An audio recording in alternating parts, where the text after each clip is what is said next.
Come with me for a moment. We'll just try and explore, shall we? What is the consequence of taking God to be your dad? Well, it's that things are protected by someone much greater than you. Your experience in childhood, otherwise you wouldn't have survived. You can't do anything when you're first born. You're utterly reliant on the love of mum and possibly dad too. Do you see? And of course, my understanding is mum needs someone like dad around to do the things that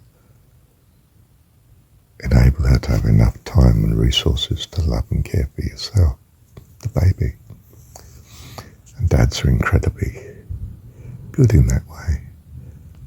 And if they love the wife, they're so willing to come to her rescue.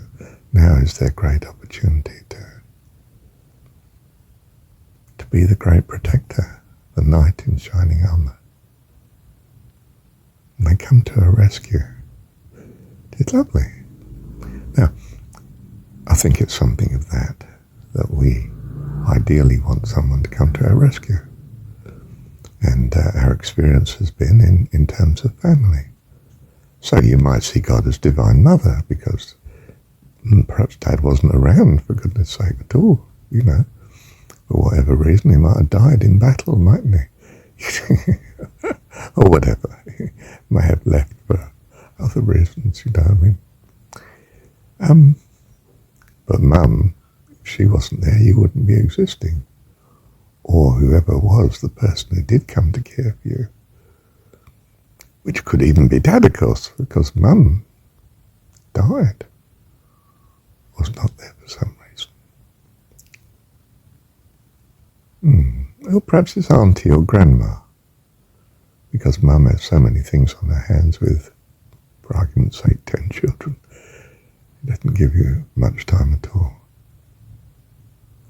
But there's sufficient provision for you to have survived, or you wouldn't be survived, you'd be dead. So it's probably this pattern that I'm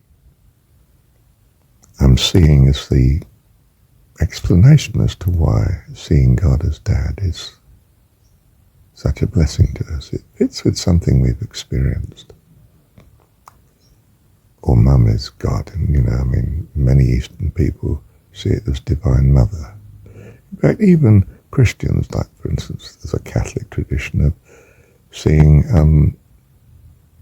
Mary, the mother of Jesus, as the loving and caring one that will come to your rescue. It's not a tradition that I've experienced much of, but I can certainly understand why it is, But if you have in your mind the possibility, I don't mean the certainty, I mean the possibility of God being there as your dad. He loves and cares for you because he's your dad. Dads value their kids. Sure, they might be, some dads are very stern and exacting, but again, it's because they want the kid to be a certain thing. That's important to them. You're important to him. And perhaps, it's a disastrous situation, in which case it's hard for you to think of God as your heavenly dad. And it might well be better to think of God as your heavenly mum in such case, or your heavenly grandma. Whoever it is that's been a blessing to you. And if you haven't got anyone who's been that much of a blessing, you still have a very good idea of what it would have been, what they should have been. And you can certainly see God as what they should have been. So there's not a problem there. And it means now that, you're protected. You have faith, you have trust. You believe in your survival, and you should do. After all, you have survived to the moment. You might be 3 years old, or you might be 30. But, you've had this number of years or months or whatever of his provision. You've come into existence from nowhere, and you can certainly thank him for it. I mean, it's an incredible opportunity in life, isn't it? So you build, as I said before, I mean, you can build on, and you need to build on, a hope.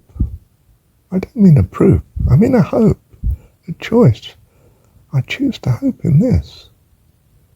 It's the way I want to go. This is what I value. You know, your hopes are according to what your values are. And your values, to some extent, have been instrumental in you surviving to date. You know, you value eating, you value breathing, you value freedom of movement, you value health, you know, you want comfort. It's these values that have led you to some survival.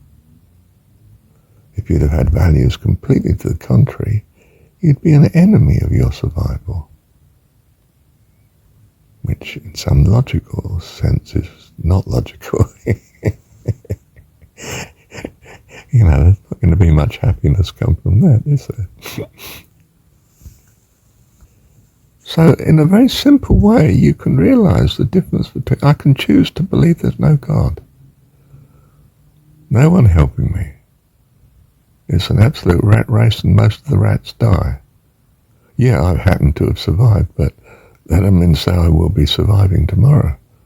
You know, you can see it as a desperate, frightening nightmare. Or you can choose to see it as a wonderful provision of a loving God.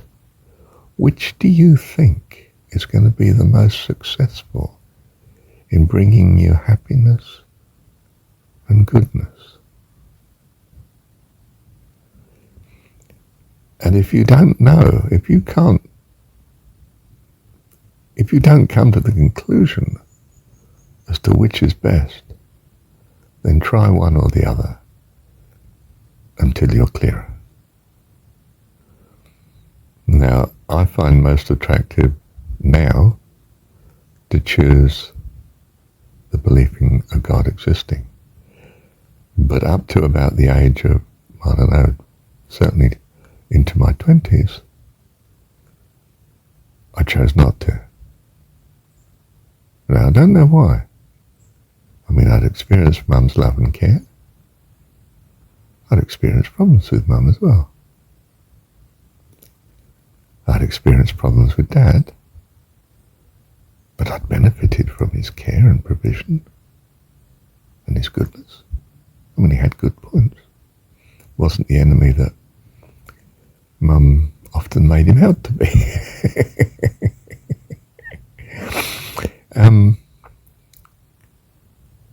I don't know why I didn't choose the option of God existing, except that my family didn't believe that God really existed. Certainly Dad was against the idea, and Mum was, well, been there, done that. Sunday school didn't do anything for me, sort of thing, you know. So that may have been the reason. But it's not a satisfactory way of living it.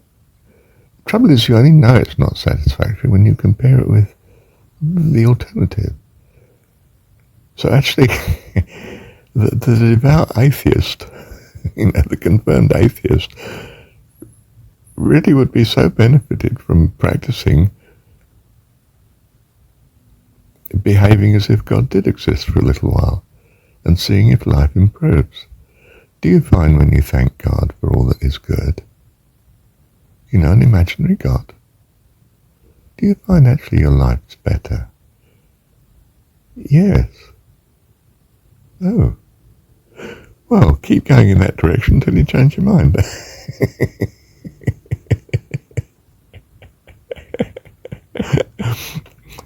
And that's what I've done, haven't I? I've kept going in that direction, and I have changed my mind, and I'm flying. Not always.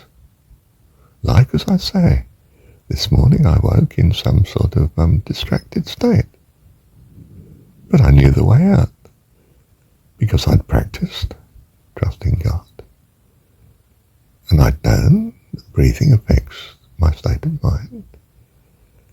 And if I hadn't done that, I would probably have practiced at some point thanking God for the problem every time it kept cropping up, and I'd have found my way out. Either way, or both ways.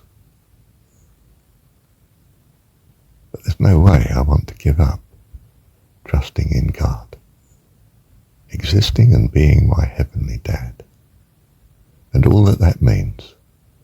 Why? Because I found it works. All your reasoning's not going to override that on me.